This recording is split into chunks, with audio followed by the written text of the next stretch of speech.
Ever wonder how a Hawaii street got its name? Well, every Thursday we have our Aloha Authentic segment to bring awareness to Hawaii's culture. In this week's segment, Kamakapili takes us to a side street in Waikiki named after Hawaii's last ruling monarch. Here he is.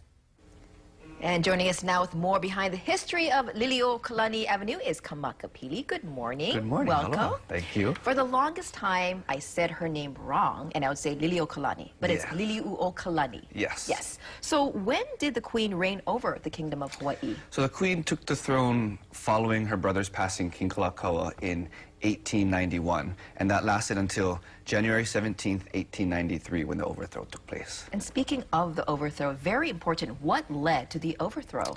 Well, long story short, it really was, when the Queen became Queen, one of the first things she wanted to do was restore the power that had been taken away from the monarchy and return it to the Hawaiian Kingdom.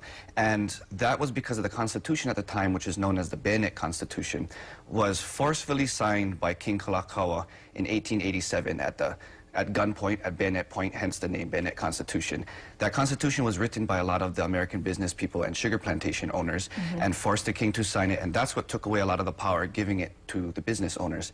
Queen Liliuokalani didn't like this, and they knew Queen Liliuokalani didn't like this, so when she took the throne, the sugar plantation owners, fearful of losing the revenue and all the personal profit they've been getting, kind of partnered up with the United States military to instigate this overthrow and to create this battle or war against the Queen.